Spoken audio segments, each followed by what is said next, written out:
have to rest?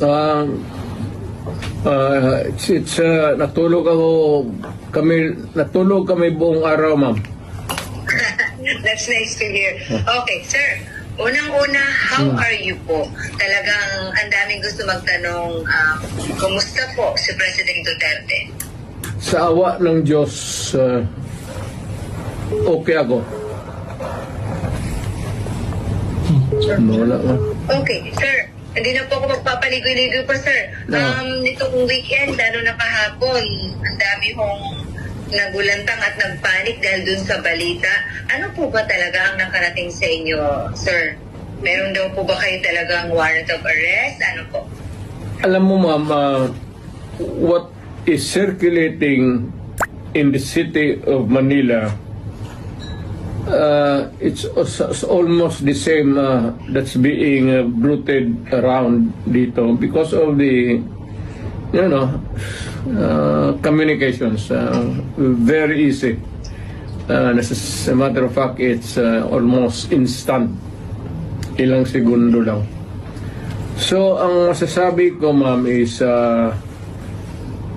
though I do not claim ignorance about the moves before and long before and after a few months of respite, nandiyan na naman yung issue. So I guess this mga ano na ito issues, I would call them, would hound me until the dying days of my life. Okay. So, ano to, sir? So, they won't really stop. Again?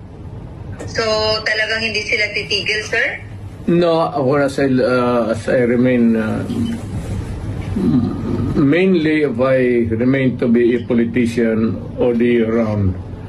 But it might simmer a little bit down the line. Siguro pag hindi na masyado ako active.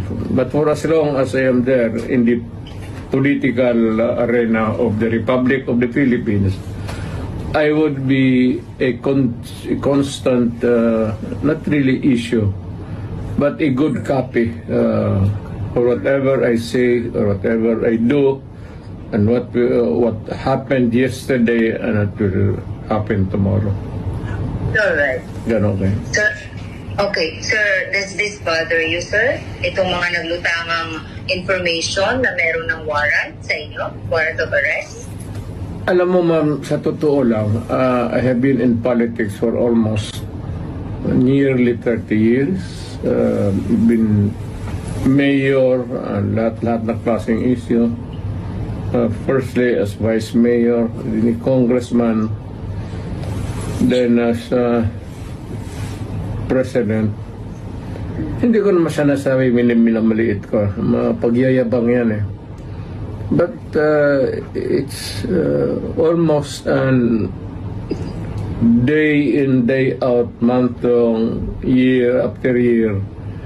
It's has become an irritation, really. Especially if patanda ka na and you still have to deal with the same questions and issues until now. Pero I take it as part of my political life.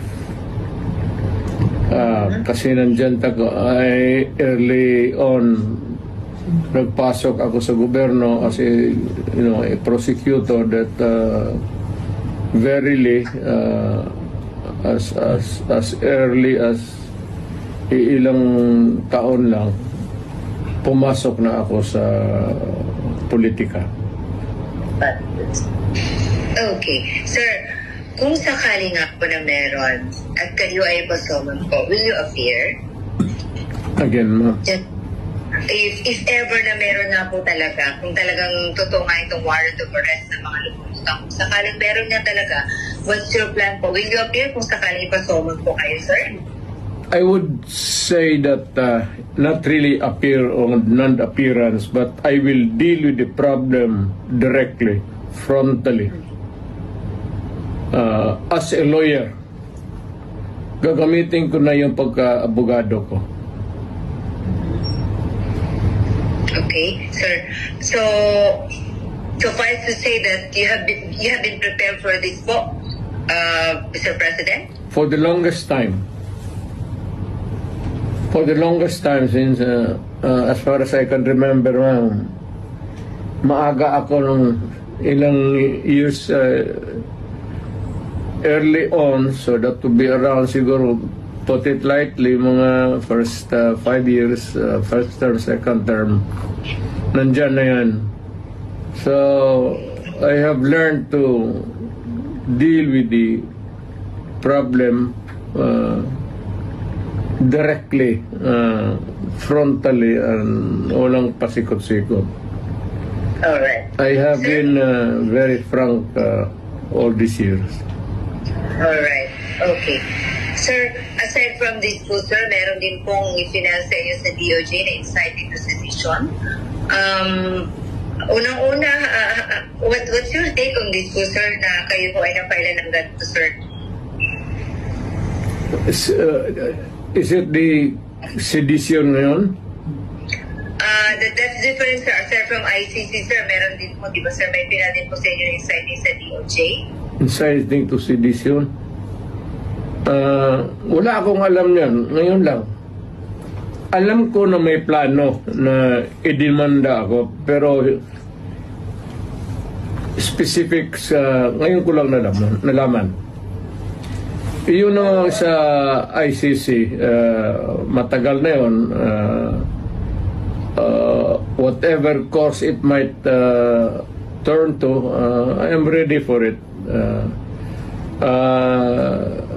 Kasi dumaan ako sa trabaho ko, ma'am, as an appointed elected official of the Republic.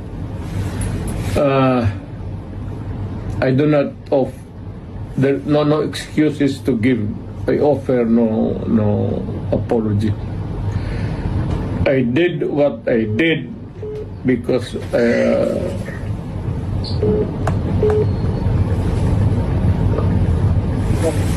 Okay. To continue, I said I did what I had to do kasi trabaho ko at ginawa ko. Whether or not it would run me down or push me up, it's too early on it for history to make the accurate count. Wala ako. I do not want to judge myself, except that I answer the problem, the questions, whenever it crops up. Alright. Okay. Sir, amidst all these, issues about your, the arrest warrant po ng ICC, pinag-uusapan din mo ngayon, syempre, yung impeachment po ni VP. Is it true that are you really going to join his defense panel, Mr. President? In her, rather, defense counsel po. In her defense team. Yes. You still join, sir? Pero Yes. you want the defense, the lead counsel anymore, sir? Well,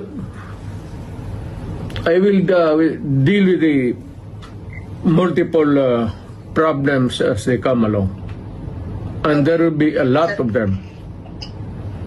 But the basic issues remain the same.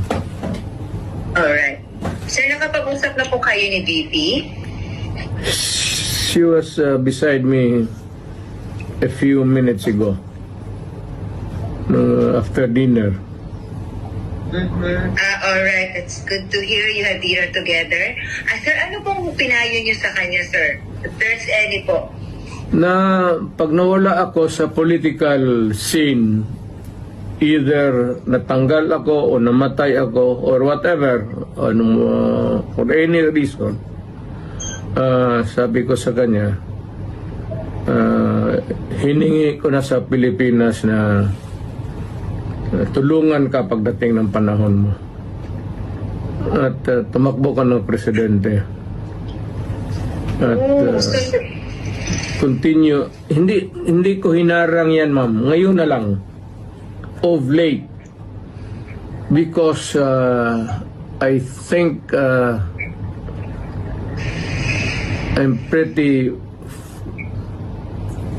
with this kind of problem pa ulit-ulit. Sabi ko, sige, sundin mo na, and for all the unanswered issues, ikaw na ang magpatuloy ng sumagot.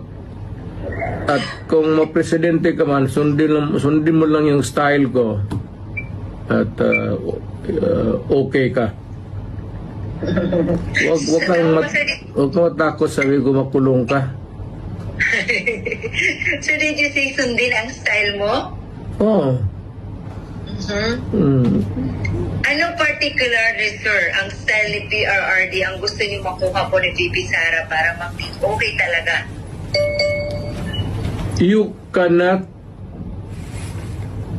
change the Philippines overnight into a trouble-free country. But you can minimize the misery of the people in the hands of the oppressors and the criminals and all. Pwede mo na rin patayin lahat para isang hearing na naman. Sir, kaya yung mga ganyang salita mo, sir, kaya ano eh. Anyway, sir, tama yan. sir, napag-usapan niyo ba ni VP about sa kanyang impeachment, sir? Hindi naman naniniwala yung babae yan ng payo. At saka hindi naman interesado yan kung ma-impeach talaga siya o impeachment ay proceeding. The trial itself, you should not worry a bit. I do not know, but makita mo naman yung sa karakter ng babae na yan. It's totally indifferent yung mga problema na yan. I mean, she can always respond. But as always, she has been responding to me. Well, I can always transfer to a new life, a new beginning. Ganun yan siya eh. So, pagka ganun ang kausap po ang tao, hindi mo mabigyan ng payo. What for? Hindi naman nakikinig. Okay. Sir, what made you change your heart? Kasi alam namin nung una, lagi niyo pong dinidiscourage si Ma'am Inday na wag talagang tatakbo kasi you've been there. Alam niyo, ayaw niyo siyang mahirapan. What made you change your heart and mind and now you're convincing your daughter to run na po for president? Why the change of heart po? Para yung she truly loves her country. Dapat niyang gawin. At this time, at this point in time, when paalis na ako at patanda na, at maybe soon, so sooner than expected, I will make my exit as a politician. And then how did she respond, or what was her reply po to you, sir? I think si Inday has become a political animal. Kasi lolo niya for the longest time, governor of Davao Province yung isa pa. Parang pumasok na sa subconscious level niya yung politika.